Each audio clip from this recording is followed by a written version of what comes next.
Hello, this is Patricia welcoming you to the Enfield Talking newspaper, edition number 2088, Dateline 9th of March 2017. Your readers this week are Katherin, Romany and Alan and Patricia, with Phillip on the controls. The editor was Phillip and the production and distribution team is Sandra, Peter and Phillip. Our title music is Country Rock Polka, composed by Pat Prilly, Fernand Bouillon, Harry Brewer and performed by Jean-Jacques Perret, and it's used with his kind permission. The local news stories that we will be reading come from our local newspapers, the Enfield Gazette and Advertiser and the Enfield Independent, and they are their copyright. The events information has been collated by us from other sources. The local news headlines this week include plan to close park toilets and allotment tenants landed with problem. But before the news, we have one or two special news items and notices. First of all, we have an apology about the length of the recording last week. We had a problem which meant 40 minutes were lost unexpectedly. We're sorry about that and hope to bring you a full service this week. We welcome some new listeners this week, Derek, Howard, Elizabeth and Mr. Mater. We hope you enjoy your first week of the Enfield Talking newspaper. Now, the sunrise and sunset times for Monday the 13th of March. These are sunrise at 06:18 and sunset at 18:01 hours. And we have an announcement from Enfield Vision. Their next drop-in morning will take place on Thursday the 16th of March at Park Avenue Disability Centre, 65C Park Avenue. And it will run from 10:30 a.m. until 12:30 p.m. And the next Enfield Vision Forum meeting will take place on Monday the 3rd of April. That's going to be at the Park Avenue Disability Centre too. The speaker will be Susan O'Connell from Scrutiny Services at Enfield Council, and she will be talking about access to council services. Finally, we have a notice from Health Watch Enfield. NHS Enfield Clinical Commissioning Group is proposing changes to access criteria for some treatments available on the NHS, such as for bunions, hearing aids, hernias and knee replacements, to mention just a few. A consultation on this was launched on Wednesday the 1st of March 2017 and it will close on Friday the 31st of March 2017. We would want to hear your views as a patient or potential service user of the NHS on these proposals. Join us, they say, on the 22nd of March 2017 to have your chance to ask senior representatives from Enfield Clinical Commissioning Group how the proposed changes may affect you. This meeting will take place in Room 3 at Community House, 3114 4 Street, Edmonton, N9 OPZ, from 1:30 p.m. until 4 p.m. on Wednesday the 22nd of March. Now do please get in touch with us to share your own news and special announcements. We love to hear from you, and if you have any comments about the Enfield Talking newspaper, please phone Diane de Jersey on 020 8805 6578. Diane is your listener's representative and will be pleased to help you. And now, Romany will read the first item of local news. Plan to close parks toilets. Visitors to Enfield's parks who get caught short will have to cross their legs if the council's proposals to close toilets are agreed. The cash-strapped council is consulting with park users groups on whether Enfield should reduce the number of public toilets in the borough's parks. The thousands of pounds in potential savings from the closures would then be used for vital council services. As well as paying for staff to clean the park's loos, a lot is spent on maintaining them, especially those plagued by antisocial behaviour and vandalism. But it will be a blow for park users, particularly those with young children and the elderly who rely on the facilities. Joanne Laban, Deputy Leader of Enfield Council's Conservative Group, said, "There are many volunteer groups who need toilet facilities in order to carry out their excellent work in our parks as well as general park visitors. It would be a travesty if toilets were closed, making parks visitors and those volunteering walk long distances to the nearest toilet. The budget this year assumes lots of income generated from events in our parks, but if the council wishes to allow more events, decent toilet facilities must be provided. Local authorities have no statutory duty to fund and maintain public parks, so many are at risk of falling into neglect as funding to maintain them comes under pressure. Enfield has 67 public park sites, which cover just over 35% of the borough. 18 of the parks have public toilets. Peter Gibbs, chairman of the Consortium of Friends of the Parks, said they would work with the council but were not giving way on any of the 18 being closed. He said, "They are looking at closing 12 of them, and then the idea is that neighbouring pubs and cafes sign up to a scheme whereby they let the public use theirs. But I don't see it working. They won't want dogs, kids, people laden with shopping bags going in and out and not buying anything." A council spokesman said that the local authority had to balance spending on parks against other priorities. He said, "Unfortunately, some of our parks' toilets are attracting antisocial behaviour and vandalism on a regular basis, which is financially unsustainable. The council needs to save £58.5 million by 2020 to 2021 as a result of government funding reductions on top of the £131 million we have made since 2010. We are therefore currently speaking to our Friends of Park Group about proposals to close some of those most affected and will make a decision after concluding that process." Allotment tenants have been landed with a problem. Allotment holders have been taken back control of their plots after ousting the previous management committee.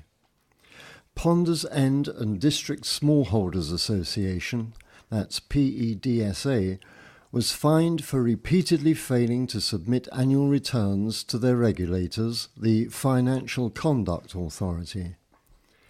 But its members elected a new committee on March the 4th and are determined to ensure the group continues to thrive.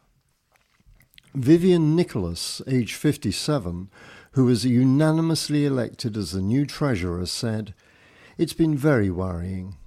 Looking into this has taken over my life.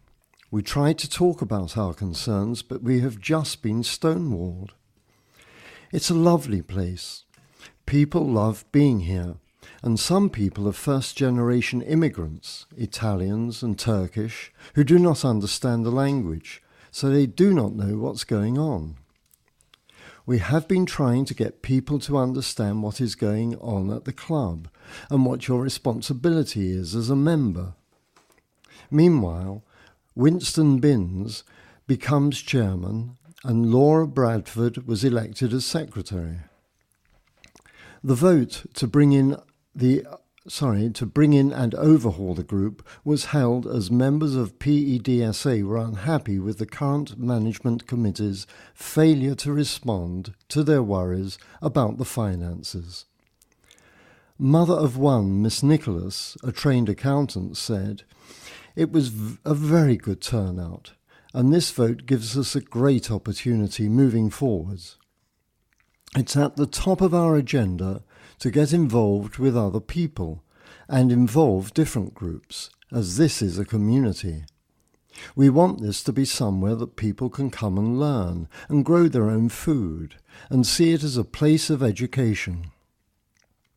The worried plot holders pleaded with the management to submit an audit trail, and a letter to all the officers was sent on February the 2nd and again on February the 19th. The group is obliged by their regulator, the FCA, to hold an annual general meeting once a year, but the last recorded meeting by PEDSA took place on October 24th, 2014. The FCA have the power to shut the group down if deemed appropriate, and every member would be financially liable for the club. The old committee made no plans to hold another AGM despite the insistence of other members. According to the group's rulebook, if an AGM is not held within a year, then technically there is no management team, and a special general meeting to discuss the future of the scheme was organised.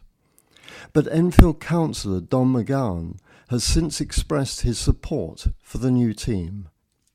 Several other councillors are reportedly in favour of legitimising this new committee, including Council Leader Councillor Doug Taylor, Councillor Daniel Anderson, responsible for the environment, and Councillor Yasmin Brett, responsible for community arts and culture. Dead mice and flies found in Asda depot. A supermarket has been fined £30,000 after dead mice and flies were found lurking beneath the food. Asda Home Delivery Depot in Southbury Road, Enfield, was ordered to pay the money at Highbury Corner Magistrates Court on March the 3rd. The firm pleaded guilty to 3 breaches of food safety and hygiene regulations on January the 20th. It has also been ordered to pay Enfield Council costs of £4,843. Cereal packets and bags of sugar had been gnawed on the home baking aisle, while spilt food and rotting coriander was found in home delivery trays.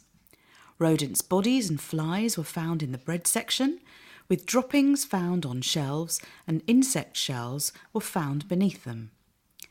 The depot distributes food to online customers across London and Essex.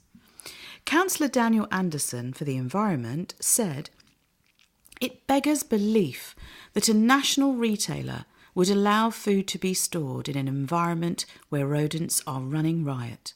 It is simply unacceptable for customers to be exposed to the potential risk of harm because a company cannot get its house in order and store foodstuff in a safe and hygienic manner.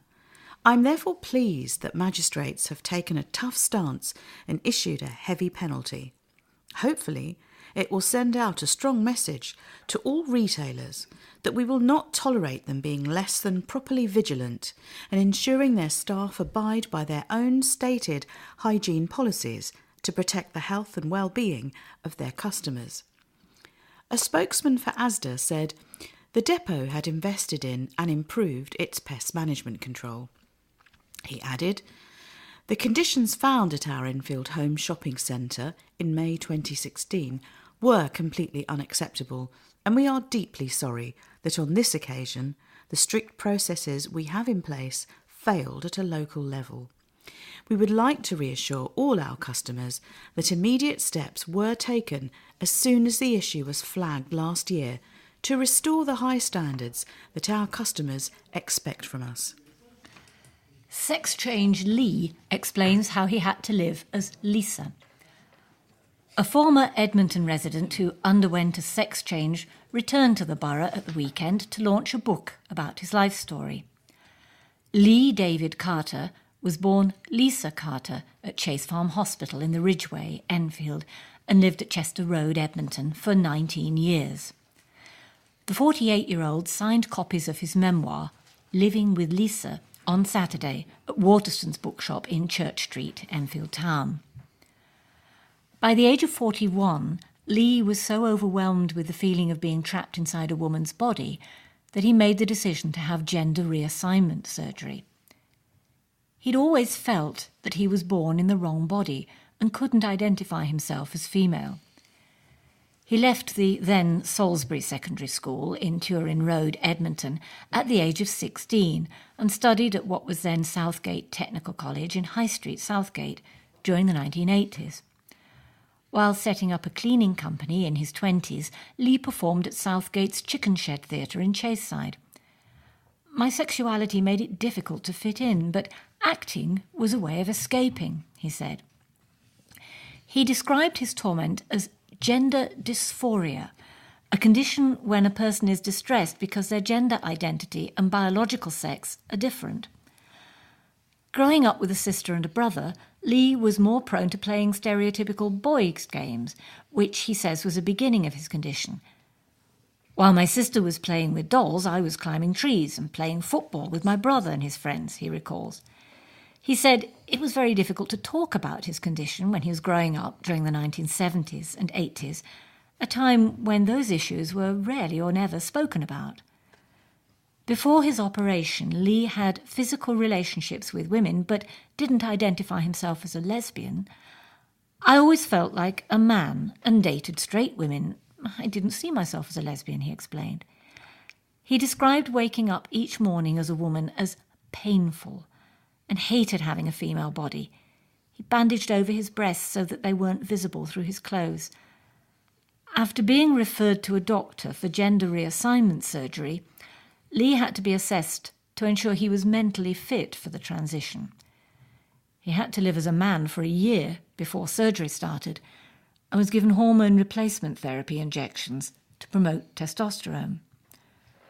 Lee went through 5 major operations to completely change his gender, including a mastectomy, hysterectomy, and phalloplasty, the construction of a penis, and had a device installed so it functions. Lee recalls experiencing paranormal activities before his operations and said feathers from his guardian angel suddenly fell from the air. I felt the angels around me, he said. I felt their presence. It was a profound feeling. Lee was sent a gender recognition certificate confirming by law that he is male, and changes have been made to his passport, driving licence and birth certificate. He now lives in Clacton-on-Sea in Essex and is waiting until he finds the right woman to have a relationship with. I would like to get married one day, he said. I feel completely fulfilled to be a man. I'm very happy. Don't be turned off changing energy supplier, tenants are told.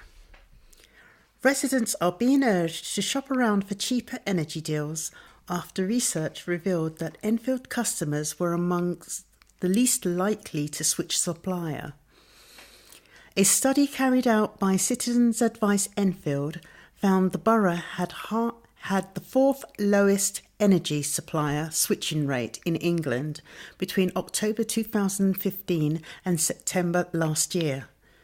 During that time, only 1 in 10 Enfield households had switched energy suppliers, saving an average of £145.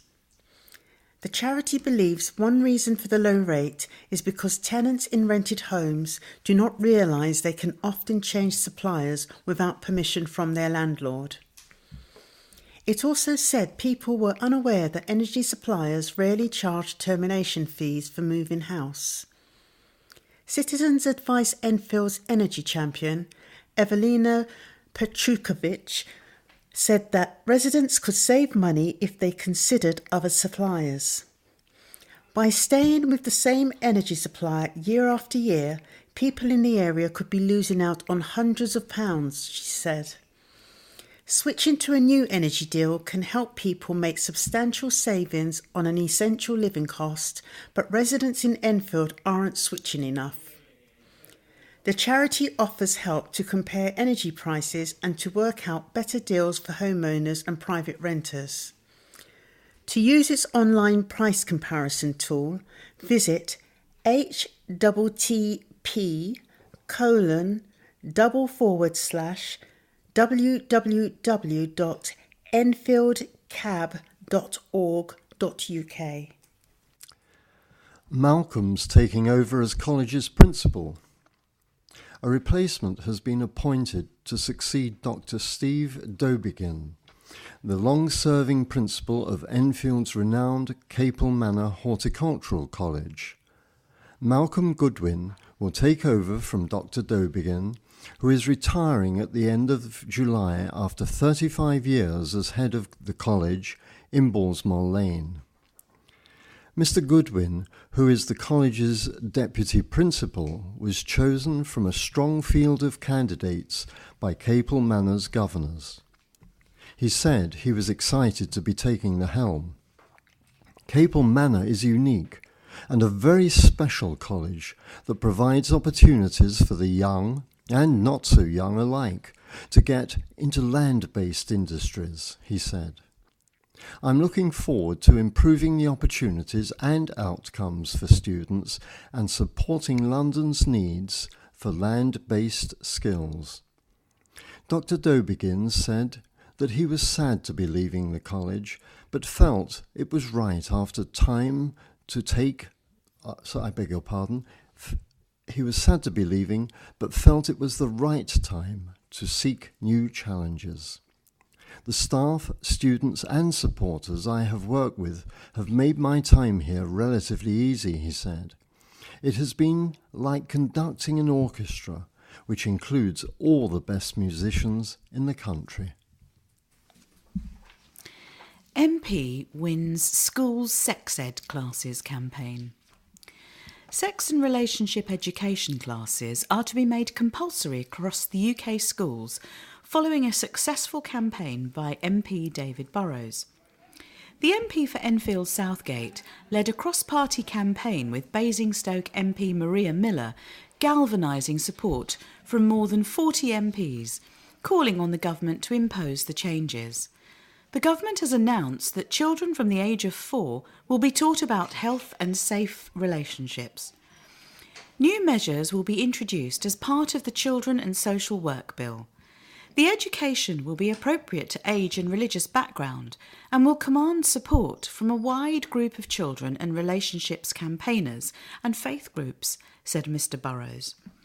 Although sex education has been compulsory in council-run schools, free schools and academies have been excluded because they don't follow the national curriculum and aren't obliged to teach it. As more children are using the internet, awareness of online pornography and sexual harassment will be key topics, as well as the dangers of sexting. The government will hold a public consultation later in the year to decide what stages of sex and relationship education are age appropriate. It's a victory for our cross-party, cross-interest coalition, but above all, it's a victory for parents and children, and those vulnerable children who most need support to build healthy relationships, added Mr. Burroughs. Heated meeting sees council tax raised by nearly 5%. Council tax was put up by nearly 5% after a heated Enfield Council meeting. When all of the borough's councillors agreed 3% should go towards adult social care to help the most vulnerable people, they disagreed on the remaining price hike. But the Labour Majority Council lamented cuts from central government and advised that the vulnerable would be the worst affected by the extra money they will be forced to shell out. Council leader Doug Taylor told the meeting, "Cameron and May know nothing of the value of local service and appear to care even less. I recognise the difficulties, but no one should be under any illusion about the effects of these cuts. They seem to have ignored Einstein's theory of madness and are doing the same thing over and over again, but expecting different results. The amount residents will be expected to pay has gone up by 4.99%.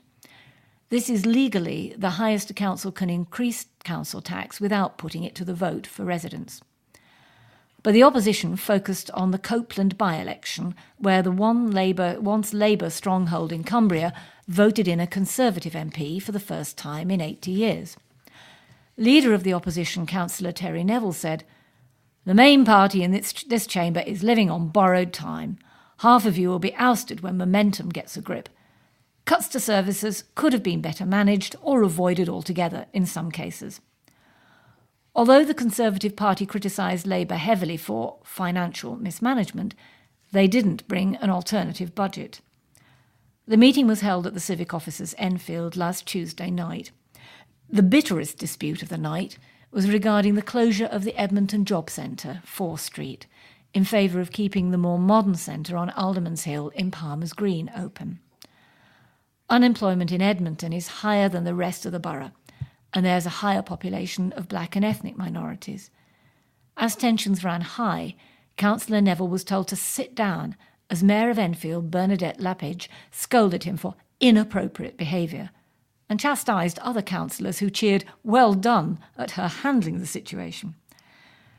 An investment of 32 million ICT capital investment was agreed on to update systems over the next 3 years until 2019-2020. The council's 30-year plan for rent setting and service charges was also settled on. Meanwhile, rent for social housing was lowered by 1%, in line with plans made by the former Chancellor, George Osborne. Real page-turners. Fictional characters were brought to life as primary school pupils dressed up as their favourite literary heroes to celebrate World Book Day last week. Youngsters across the borough swapped school uniforms for creative costumes to celebrate the National Day aimed at encouraging children to explore the pleasures of reading.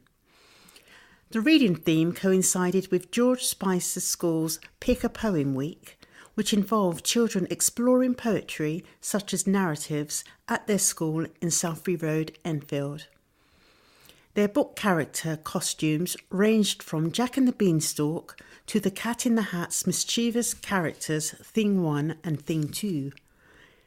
Hilary Ballantyne, head at George Spicer, said one of the costume favourites was a Year 5 student who dressed up as William Shakespeare. We were delighted to see the whole school turn out in fabulous costumes to celebrate this year's World Book Day, she said. All the children and staff had a fabulous day, and we already look forward to seeing next year's costumes. Meanwhile, at West Grove Primary School in Chase Road, Southgate, activities included a reading run which involved pupils visiting each other's classrooms to read aloud a book of their choice. All classes were partnered up with a reading buddy to share a book for 30 minutes. There was also a book corner competition, and a winner was selected from each class to receive a certificate during Golden Assembly.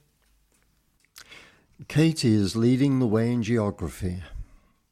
An Enfield girl has beaten thousands of students to scoop a top award for her A-level geography result. Each year, the Royal Geographical Society recognises top-performing students and gives them an award for excellence. Katie Howard, aged 18, of Bincott Road, Enfield, got an amazing 100% in her A-level paper, scoring better than 18,000 others who sat the same exam. She returned to Highlands School in World's End Lane, Winchmore Hill, last month, to be presented with the award by Steve Brace, Head of Education at the Royal Geographical Society. Mr. Brace said, "These awards typically go to students in the top independent and private sector schools." Neil Kedwood, Head of Humanities at Highlands, said, "Katie was an exceptional student from early on in geography and had already gained an A-star at GCSE in Year 9. We knew Katie must have been up with the very best geographers at A-level, as she gained 400 out of 400 in total, and it was a pleasant surprise for the news of this award to come through. This capped an astonishing 2016 for Katie, having gained 4 A-stars at A-level last summer in maths, further maths and psychology, as well as geography, and going to Bath University to study maths. She said she was delighted with the award, and Head of Geography Liz Wycherley said, "This should encourage more students to challenge themselves to excel." She said, "Katie always focused on her learning and how to improve her understanding further, and would always take on board feedback. She has been a credit to the school and will no doubt continue her academic success at university." primary school stages musical celebration. And there's a picture that goes with this article that has children from about the age of 2 to about the age of 6 in various beautiful costumes. One's dressed up as a Spider-Man, one's dressed up as a spotty, tigery, leopardy person. And they're looking very cute anyway. A musical celebration had parents and youngsters flexing their vocal cords at a special sing-along in Edmonton last week. The event at Wilbury Primary School on Thursday encouraged parents to sing to their children to boost mental development. The benefits of music for speech vocabulary and language skills were highlighted at Sing to Your Baby at the school in Wilbury Way. A song especially written for the event was performed by Chicken Shed Theatre's creative producer Peter Dowes and his group, who helped arrange the event. To coincide with World Book Day, as we were hearing earlier, youngsters dressed up as their favourite literary characters. Mayor of Enfield, Bernadette Lapage, was among guests at the sing-along, which supported her music charity, Enfield Sounds Great. This is a unique project that really brings home how important it is for parents and babies to bond through music, she said. It has been proven that babies can hear voices while in the womb. Stimulating youngsters with music at an early age has been encouraged by the early years curriculum for preschool. Enfield Council's Cabinet Member for Education, Children's Services and Protection, Aoife Orhan, also joined the event. She said, "The Sing to Your Baby initiative is wonderful. It shows that it is never too early to sing to your baby and introduce them to music and hopefully foster a lifelong love of melody." Run the EU down the flagpole, says Tory councillor. A Tory councillor is calling for the EU flag to be removed from outside Enfield Civic Centre following the vote to leave Europe. Alessandro Giorgiou, a councillor for Southgate Green, says it's high time the flag was taken down and replaced with the Union Jack. He said, "I believe in Enfield, we are the best of Britain and we should be proud to be that. Even though the borough of Enfield voted to remain, the point is that the country as a whole voted to leave and we need to respect that. I respect democracy and know there are people who voted to leave who agree with me and would like to see the EU flag taken down. But the flag still flutters over the Civic Centre in Silver Street in Enfield Town following the country's decision in June last year to leave the EU. Mr Giorgiou has put forward the motion on several occasions to full council, calling for the flag to be removed. He also wants to begin each full council meeting with councillors singing the national anthem, but to date his motions have not been debated. Mr Giorgiou said it was a subject he felt very passionate about. He added, "I will keep on putting forward this motion right up until my last day on the council." A council spokesman said, "At the moment, this is speculation. We cannot comment on a motion that has not yet been heard." M25 improvements must tackle pollution. Plans for improvement works to the M25 have been slammed by a politician. MP for Enfield North, Joan Ryan, has criticised planned works to the M25 Junction 25 for failing to address problems with both traffic and pollution in North East Enfield. Highways England held a public consultation about proposed works costing £25 to £50 million, which ended on February the 28th. The finalised improvements should be released in August this year, while works to the road are due to begin in March 2020. However, traffic modelling done by Enfield Council shows that this scheme may make traffic worse along Great Cambridge Road, which is the A10, and Borsmore Lane, which is the A105.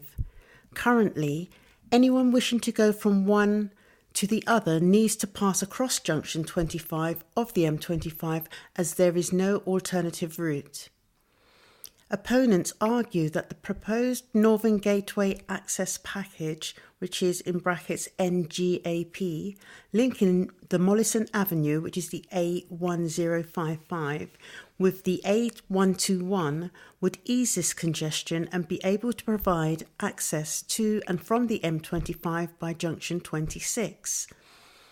Joan Ryan MP met with residents and the then Transport Secretary Patrick McLaughlin in July last year to highlight how these plans were being looked at in isolation from the Northern Gateway Access Package to improve transport in the borough. She said, "I agree that significant upgrades to the busy junction 25 of the M25 are required, but the scheme must help to improve the congestion, pollution and noise issues which have blighted North East Enfield for many years. Highways England are being asked to reconsider plans for maintenance so that any works will work alongside the NGAP project. The council has been contacted for comment." Rubbish could put people at risk. A mountain of rubbish has brazenly been dumped mere metres from a waste plant. The massive pile of fly tipping was discovered by Laura Jeffrey on Thursday in Lower Hall Lane, which runs along the border between Chingford and Edmonton. Located metres from Camden Environmental Recycling Plant, it covers such a wide area it now completely blocks a cycle and pedestrian route to the River Lee navigation. The alarming sight has shocked the community, which has seen the area become blighted by repeated fly tipping problems. Linda Warboys from Chingford said, "Who knows what all that dumped rubbish could contain? There could be asbestos among that lot. It will cost thousands to remove. We could all be very well at risk from whatever is lurking amongst it." Conservative councillor Gemma Hempstead of Valley Ward said, "The massive pile lies just inside the Enfield border, meaning Waltham Forest Council has no power to deal with it. She said, "I will be in touch with Enfield Council about this problem. Hopefully we can find a long-term solution to this sort of persistent problem." Enfield Council confirmed the fly tip is currently being cleared. A council spokesman added, "We have opened an investigation to find the culprits behind this particular fly tip." Smokers are urged to go cold turkey to stub it out. Smokers in Enfield are being encouraged to take the first step to stub out their cigarettes for good on No Smoking Day, which was on Wednesday, March the 8th. This year's theme, Go Cold Turkey, aims to help smokers to quit the fags, save cash and improve their health. Enfield Council's Cabinet Member for Community Safety and Public Health, Crystal Fonyonga, said, "Data shows that fewer and fewer people are smoking in Enfield and in the country as a whole. However, more needs to be done. With social media and the internet, it is becoming easier to find support to stop smoking forever, to help you become healthier and fitter. Going cold turkey is easier than many people think. There is a huge amount of support for everybody. Please visit the Council's website and pick up some expert advice on how you can feel fitter, live longer, and be financially better off by stubbing out the habit." Becoming smoke-free is part of a national trend. Fewer people are starting to smoke and more people are stopping. However, smoking is still the greatest preventable threat to anyone's health. It also increases the risk of children starting to smoke for the example it sets. In addition, the Council has launched a work-based campaign, Work, Don't Smoke, urging those who are looking to quit to keep busy to take their minds off smoking. The local authority is meeting businesses and workers to give practical advice on how to stop smoking and promote a fitter workforce. National No Smoking Day is run by the British Heart Foundation. The campaign aims to help smokers who want to quit by creating a supportive environment and highlighting the help that's available. Also, the NHS Smoke Free website has several resources, including apps and face-to-face guidance to help support those wanting to stop. For local services and information, visit the www.enfield.gov.uk website. Nomination after charity sessions. A Palmer's Green fitness trainer is in the running for a prestigious award after organising a charity event in memory of a friend who had diabetes. Sevinch Amjad has been nominated for the Fundraising Inspire Award, run by charity Diabetes UK, after arranging a fitness boot camp and family fun day to raise awareness about the disease. After her friend Andrula, who had type 2 diabetes, died in 2015, Sevinch wanted to highlight the benefits of regular exercise and a healthy diet to prevent the disease.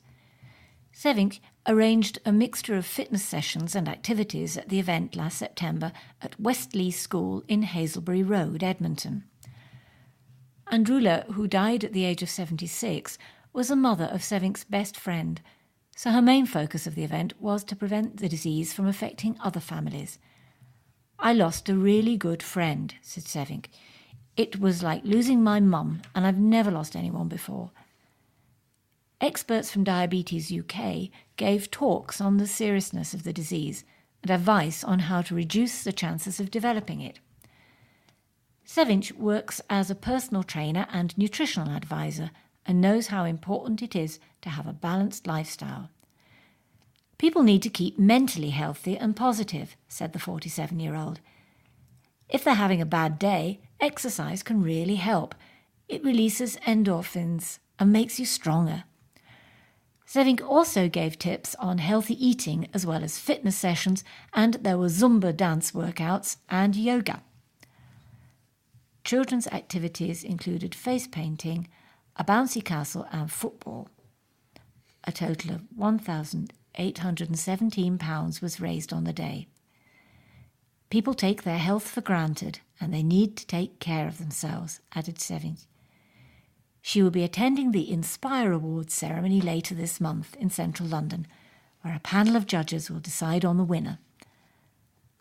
"I was shocked when I found out, but it's nice to be recognised, and I'm looking forward to it." Homeless woman put behind bars for attack. A woman who robbed a 30-year-old with learning difficulties on the street has been put behind bars. Homeless Tracy Robinson, 46, grappled the defenceless woman to the ground and snatched money from her hand in Seven Sisters Road, Tottenham, on Monday, January the 23rd. Her victim, who she knew, had just withdrawn money from a cash point nearby. She was left with minor injuries but badly shaken up. The victim identified Robinson to police and she was arrested on Wednesday, 1st February. She was subsequently charged. Robinson pleaded guilty to one count of robbery at Blackfriars Crown Court and was jailed at the same court on Thursday, March 2nd. DC Marcus Johnson of Islington CID said, "This was an unprovoked attack on a vulnerable female for no other reason than financial gain.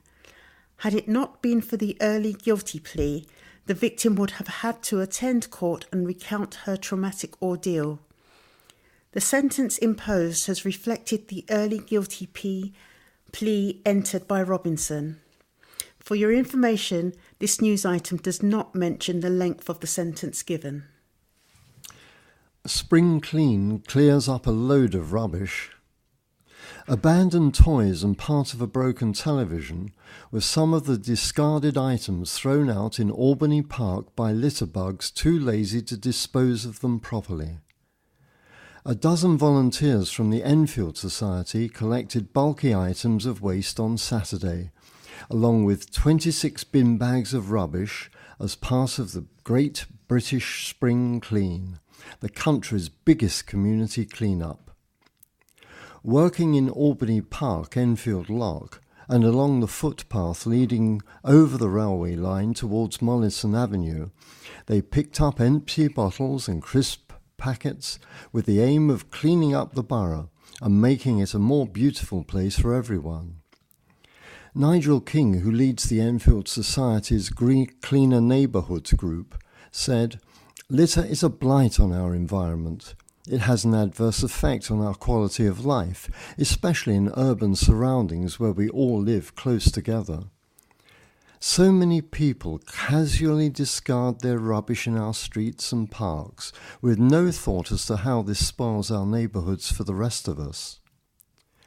Mr. King also paid tribute to anti-litter charity Clean Up UK, which helps anyone form a litter-picking group to strengthen their community. He added, "By taking part in Saturday's event and others like it, the Enfield Society is trying to make a difference." And to find out more, go to www.enfieldssociety.org.uk. Accompanying this item, there is a photograph of the good old volunteers who have cleared up everything. There's loads of tidy bags of rubbish that they've cleared. But strangely, and it's quite a common thing, they've managed to all line up, and right in the middle of them, there's a lamppost. Now, I don't know what the lamppost was doing there, or they were clearing that up as well, but we'll have to go down there and have a look. The following day, a mass litter pickup took place at 40 Hall in 40 Hill, Enfield, and volunteers collected junk, and then, using the items found during the clean-up, they took part in an art workshop and created beautiful garden scenes from the waste. So there is hope after all. And not only is there hope, but this next article shows us that we're all very hopeful indeed.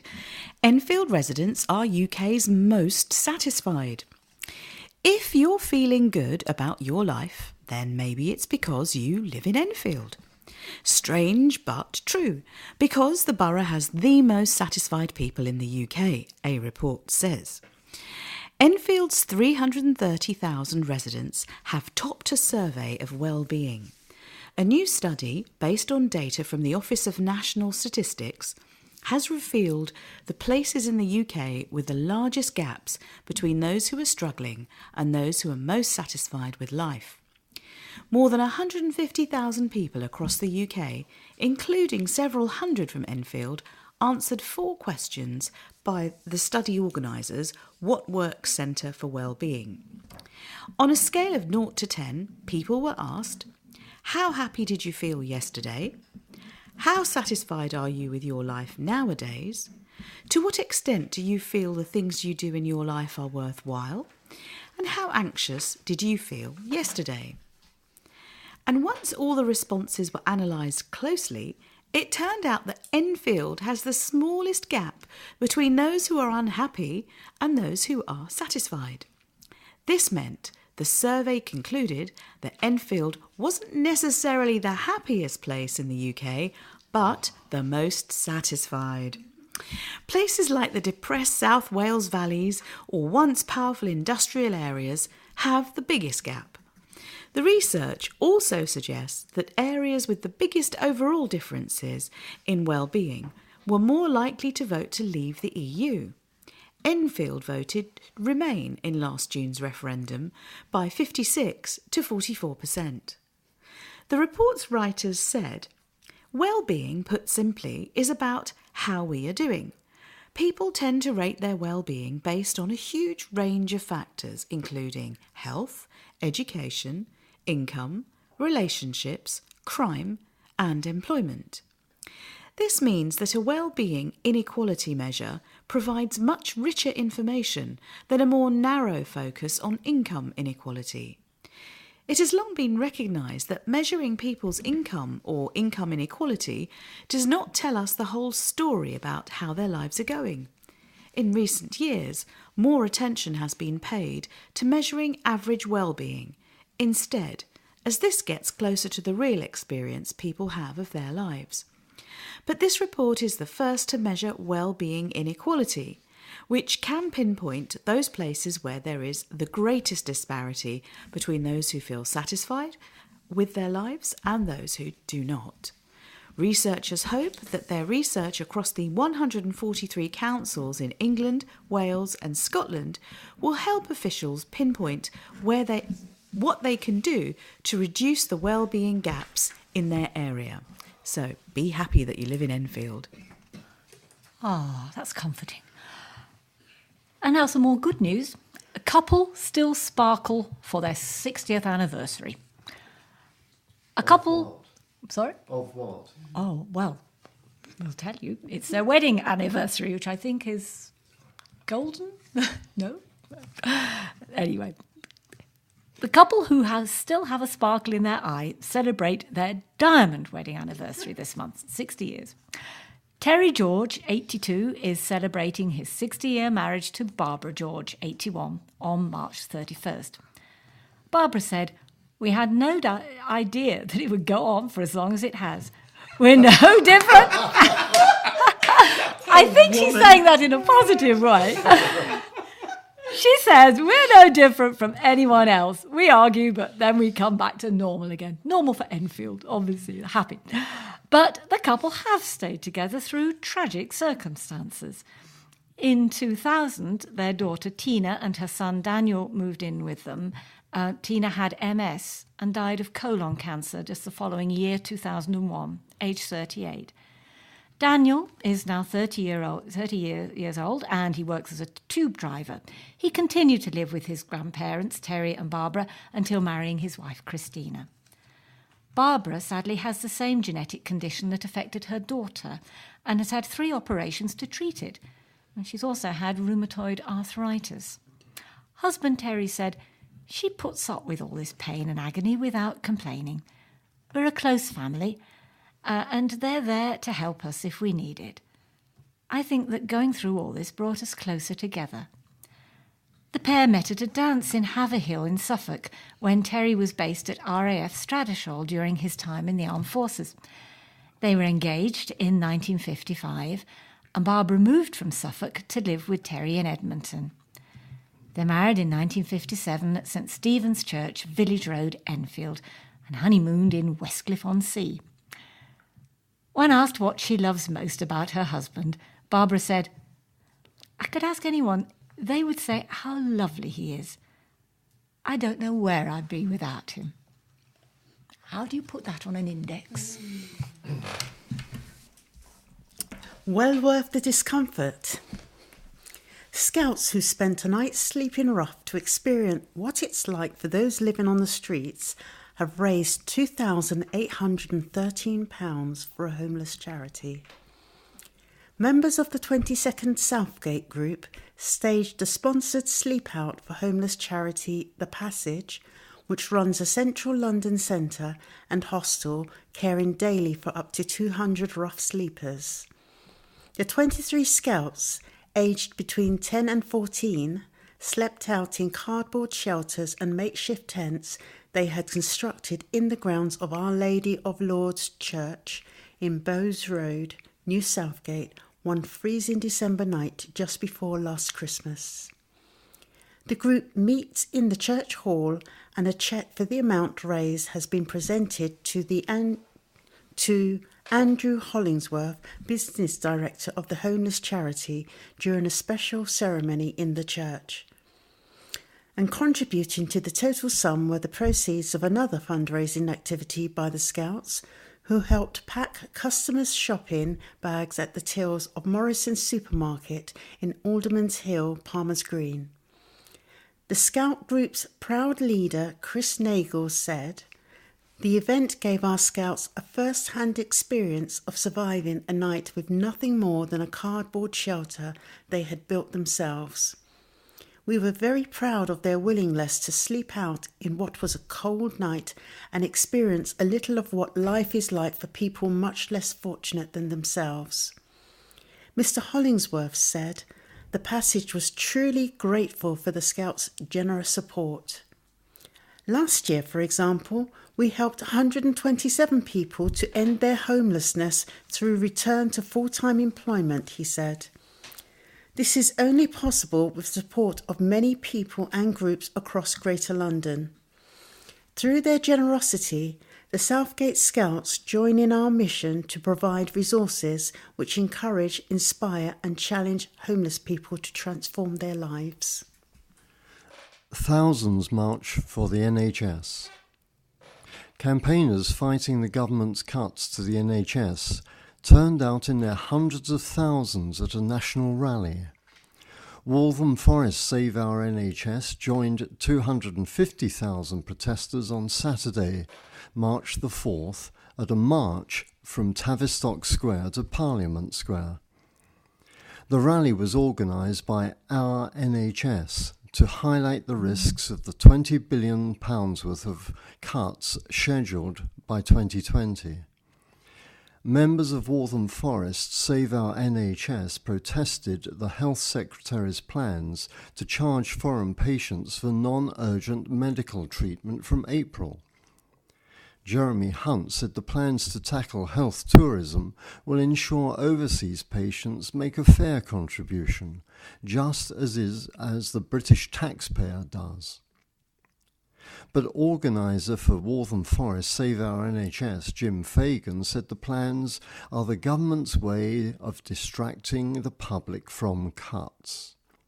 Mr Fagan said a clear message coming out of the demonstration was that underfunding and privatisation were the cause of the crisis in the NHS, not migrants. And just a small aside, on that Saturday, I was in Bloomsbury doing a walk with ramblers around 14 different bookshops. We're coming to the end of our walk and we had one more bookshop to get to, and a small group of us turned the corner to be confronted by the start of the march walking towards us with banners and bands. We ran for it. Well, we've reached the end of our programme for this week. Thank you for listening. And from the team of Katherin, Alan, Romany and Patricia, with Phillip on the controls, it's goodbye. Now, please remember to turn over the address label in your postal packet, put the memory stick into the packet and return it to us as soon as possible in readiness for the next edition. And don't forget, you can call Diane de Jersey regarding any help you may require in connection with Enfield Talking Newspaper on 020 8805 6578. Now, coming up next is the latest news and information for the Greater London area from InfoSound. But the Enfield Talking Newspaper will be with you again in 1 week's time.